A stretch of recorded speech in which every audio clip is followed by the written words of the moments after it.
Assalamualaikum warahmatullahi wabarakatuh.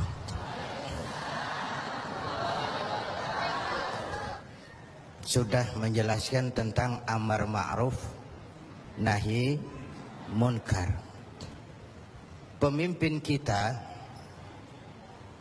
baginda Nabi besar Muhammad sallallahu alaihi wasallam adalah tokoh yang paling sukses dalam melaksanakan amar ma'ruf nahi munkar.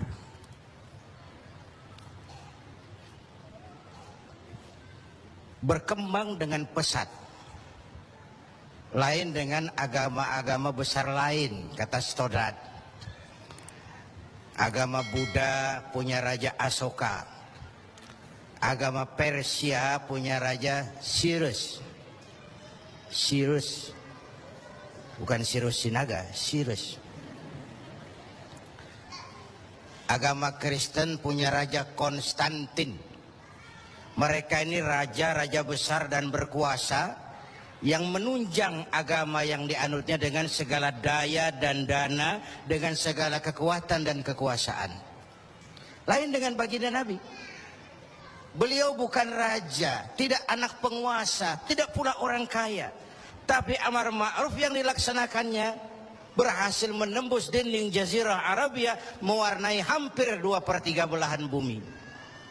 Nah, saya mau ambil porsi apa landasan beliau dalam melaksanakan amar ma'ruf dan nahi munkar sebelum ke arah yang tadi sudah ditanyakan Saudara Agung. Pertama, landasannya adalah siddiq. Apa? Jujur.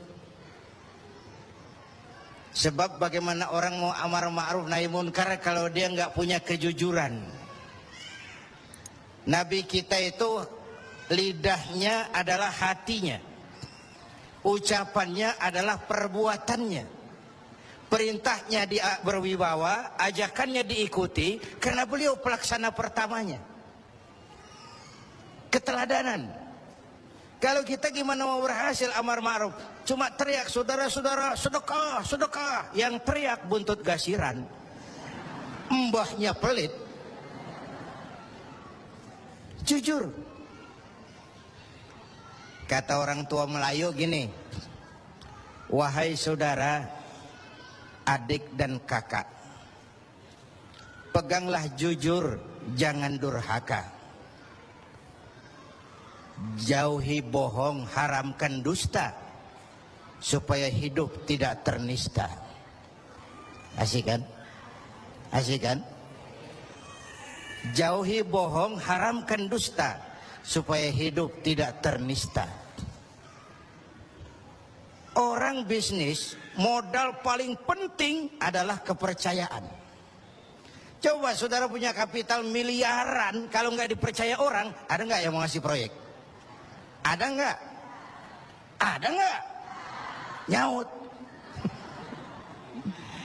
Modal utama dalam bisnis kepercayaan. Modal utama dalam memimpin kepercayaan. Modal utama dalam seluruh gerak hidup kita kepercayaan. Kalau hidup udah dipercaya Bu, biar duit banyak juga enak rasanya. Bener. Kalau sudah dipercaya, walaupun duit banyak enak rasanya. Jujur. Bahkan ini modal utama kepemimpinan beliau. Bukan S3, enggak profesor, dokter, enggak. Al-Amin. Orang yang jujur. Dan itu yang kita perlukan sekarang. Gayus. Saya lihat bukan saja kasusnya aneh, penanganannya juga aneh. Orang sekali bergayus bisa ngobok-ngobok semuanya. Sekarang banyak yang telinganya pada merah, matanya pada pedas. Begitu dia nyanyi, bagaimana dia merambah kepolisian, merambah kejaksaan, merambah kehakiman. Lalu penanganannya juga aneh. Kayaknya mau terfokus kepada kasus gayusnya, padahal yang terbesarnya adalah mafia hukum dan mafia pajak. Kan itu soal yang paling besarnya. Kita perlu jujur, jangan ada dusta di antara kita.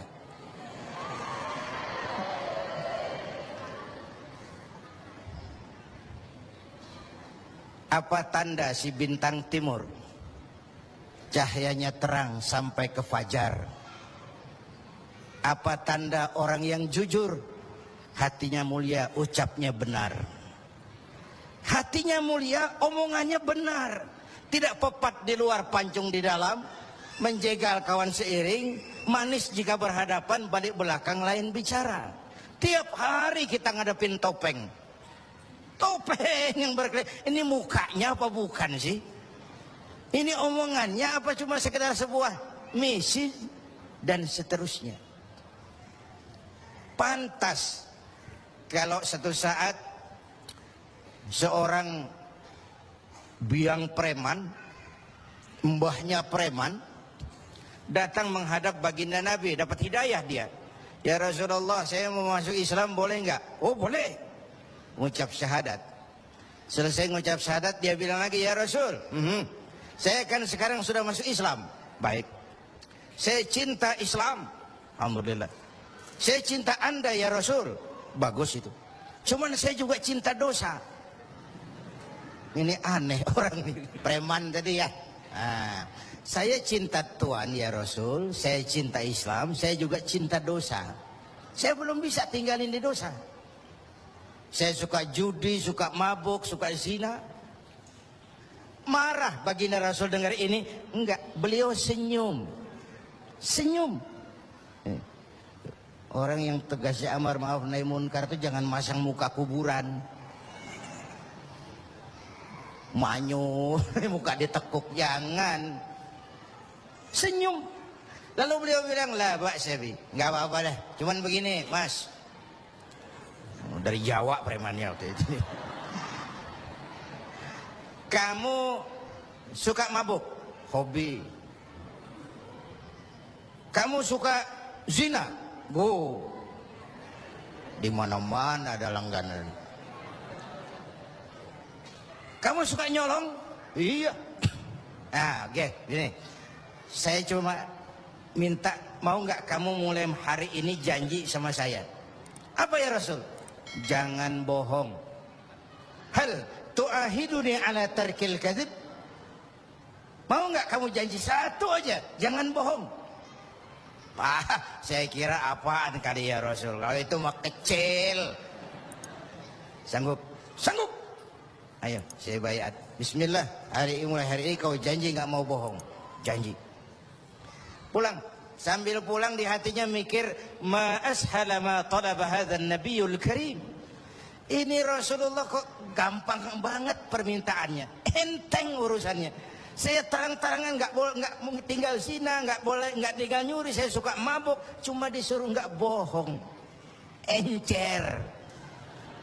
Dia kira nggak bohong gampang. Dia kira nggak bohong gampang. Padahal Nabi Allah Ibrahim pernah mengeluh, saya seumur hidup 3 kali bohong, saya harus tanggung jawab di hadapan Allah. Padahal bohongnya bohong bener. Seumur hidup 3 kali merasa bohong, bingung Nabi Ibrahim. Kita sehari 16 kali bohong, nyengir aja nyengir, nggak ada bingung-bingungnya. Udah sambil pulang, hari berganti minggu, minggu pergi datanglah bulan. Satu hari dia lagi jalan nih si preman nih, mantan preman nih, ngelihat perempuan cakep, kenalan, dibawa ke rumah, masuk ke kamar. Hampir terjadi. Mau zina lagi hampir terjadi. Dia tegangan tinggi. Hampir nyaris. Begitu mau terjadi, ingat. Saya udah janji sama Rasulullah nggak mau bohong. Ntar kalau ketemu beliau saya ditanya, kamu masih zina? Nyautnya bagaimana? Nyautnya gimana? Kalau saya bilang iya, saya pasti kena hukum. Udah Islam. Kalau saya bilang enggak, saya bohong. Padahal sudah janji enggak mau bohong. Perang ini, iman sama syahwatnya. Kata syahwatnya, udah sikat. Kata imannya, pikirin dulu, lu udah janji lo. Perang. Akhirnya imannya menang. Dia bilang sama tuh perempuan, Mbak Yu. Mbak Yu. Nun sewu Mbak Yu. Ndak jadi. Loh, ndak jadi piye to Mas? Ya wis pokoknya ndak jadi. Selamat dari zina. Lain hari mau mencuri, sudah madda yadahu, tangannya udah dijulurin. Ingat lagi ntar kalau ketemu Nabi ditanya lo masih nyolong nggak? Gimana nyautnya? Tiap kali mau berbuat jahat, tiap ingat janjinya. Tiap ingat janjinya terhindar dari perbuatan jahat. Paling akhir dia datang menghadap Nabi, ya Rasul, apa? Sadaqta ya Rasul, Anda benar ya Rasul. Kenapa? Yang Anda minta atuk, kedengarannya enteng, cuman pongkolnya. Saya nggak bekutik ya Rasul. Lihat pengaruh jujur dalam hidup. Kiai, mohon maaf kalau saya potong jawaban jujur Kiai ini. Nah, bagaimana dengan sifat dari hakim-hakim kita dalam memutuskan ini, Kiai? Ya, kita berharap mudah-mudahan mereka jujur. Perkara apa ini harapan hampa itu soal nanti lah. Yang penting kita berharap mereka jujur dan mempunyai rasa keadilan. Bapak Ibu hadirin yang saya hormati, ini satu dasar amar ma'ruf tuh, jujur. Yang kedua, tabligh, menyampaikan.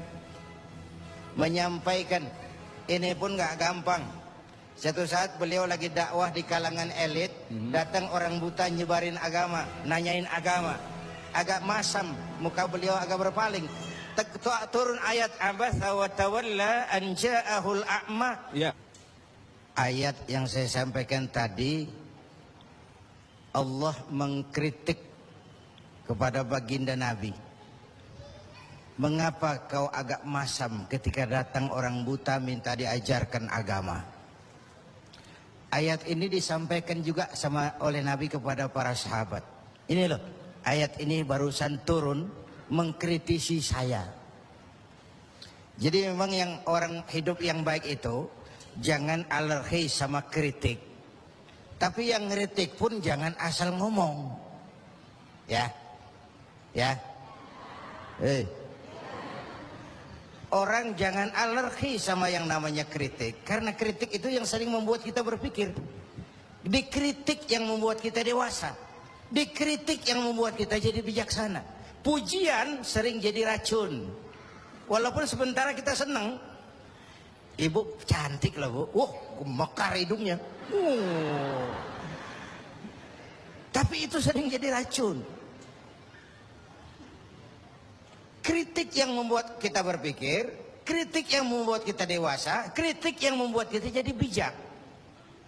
Tapi yang ngeritik pun jangan asal ngejeblos. Saudara hadirin yang saya hormati, kita nggak bisa ngukur baju kita pakai badan orang lain. Ini tolong, ini bahasa bersayap. Jangan ngukur baju kita pakai badan orang lain. Nggak sedang, ya, nggak sedang. Orang sering berada dalam sebuah situasi yang tidak semudah kita. Makanya Luqmanul Hakim pernah bilang sama anaknya, "Nak, kita nih kalau nggak punya prinsip bakal serba salah." Kok gitu Pak? Ayo kita buktiin. Luqman keluar sama anaknya bawa seekor keledai. Keledai kecil. Dituntun berdua. Lewat di tengah orang pada ngomong, anak sama bapak sama gobloknya. Bawa keledai bukan ditaikin, dituntun. Tolol. Nah kamu dengar nak? Iya, sekali kita salah. Sekarang gimana Pak? Bapak yang naik, kamu jalan. Jalan, lewat lagi di tempat orang ngomong lagi, bapak kagak tahu diri. Enak-enakan di atas keledai, anaknya disuruh jalan, tega sama anaknya. Kau dengar nak? Iya, 2 kali kita salah. Habis sekarang gimana Pak? Kamu yang naik, bapak jalan. Lewat lagi orang teriak lagi, anak durhaka. Di bapaknya disuruh jalan, dia enak-enakan. Dengar nak? Iya Pak, 3 kali kita salah. Sekarang gimana Pak? Kita naikin berdua yuk. Naik berdua. Sampai di tempat orang banyak teriak lagi, anak sama bapak samanya ini. Tidak punya peri kebinatangan. Masa keledai kecil dinaikin berdua? Kejam. Nah, kau dengar. Iya. Berapa kali kita salah? 4. Habis sekarang gimana Pak? Sekarang keledainya nyok kita gotong. Gua pengen tahu orang ngomong apa.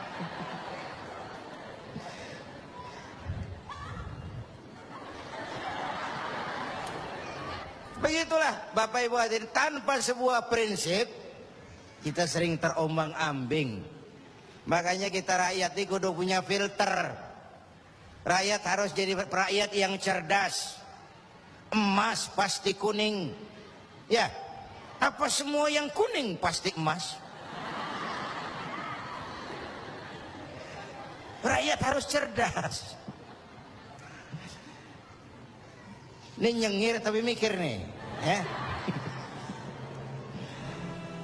Bapak Ibu hadirin yang saya hormati, karena itu kembali kepada sifat menyampaikan, apalagi yang menyangkut hak orang banyak.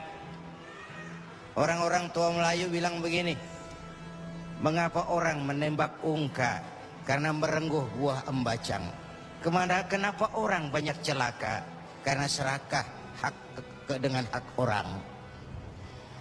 Anak udang dimakan itik, itik berenang di air timpas. Hak orang jangan diusik. Kalau diusik badan terhempas, hancur. Karena yang menyangkut hakul adami, hak-hak manusiawi itu harus dipenuhi. Tabligh menyampaikan. Ini kan kadang-kadang dari atasnya bagus, di tengah jalan banyak tukang sunat. Turun ke tingkat menengah, ini jalur birokrasi, sunatin. Turun lagi ke bawahnya, sunatin. Turun ke gubernur, sunatin. Turun ke wali kota, sunatin. Turun ke camat, sunatin. Sampai ke rakyat, ujungnya doang dikit bener. Kebanyakan tukang sunat di negeri kita. Belum lagi kerja mubazir. Itu ada pepatah orang Melayu bilang begini, wahai kawan, banyaklah zikir, mengingat Allah, janganlah mungkir. Wahai kawan, banyak berzikir, mengingat Allah, janganlah mungkir. Hindarkan semua kerja mubazir supaya hidup tidak terisolir.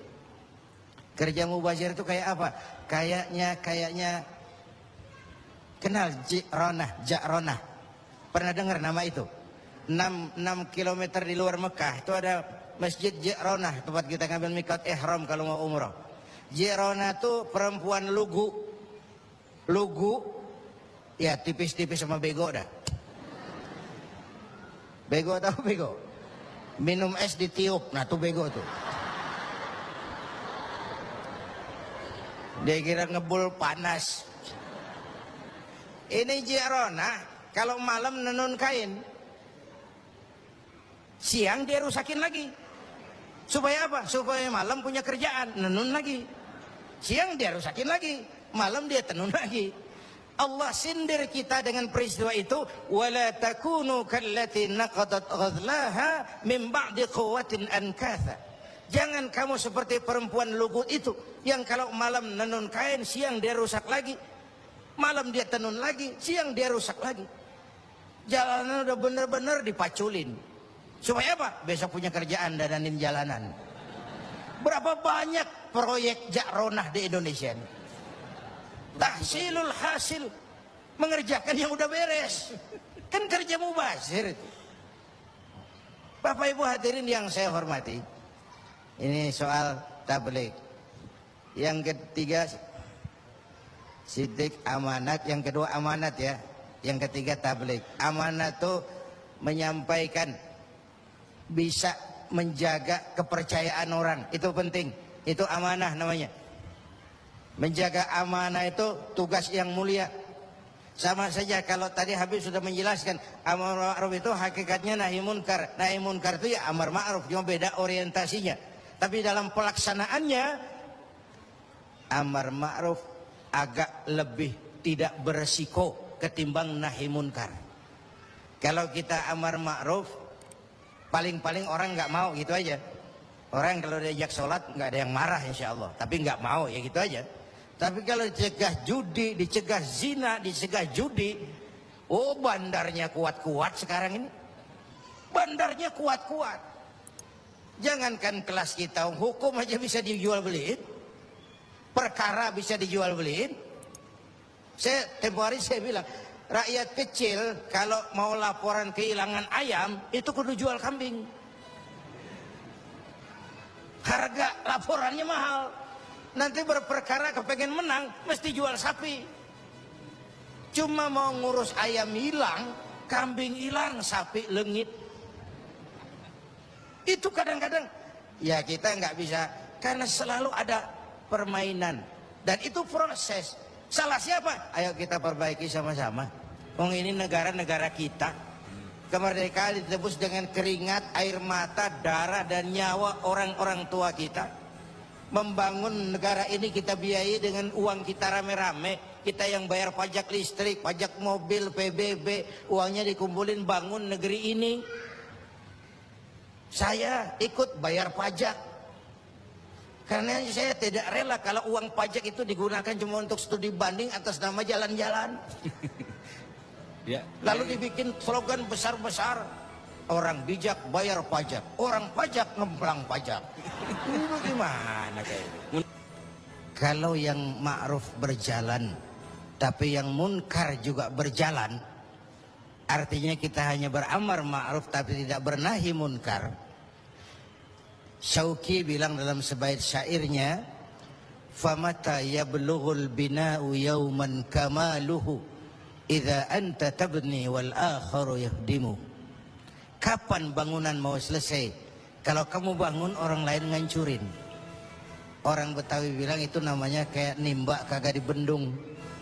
Bagaimana airnya mau kering kalau nimba nggak dibendung? Kenapa? Yang ma'ruf jalan, yang munkar juga jalan.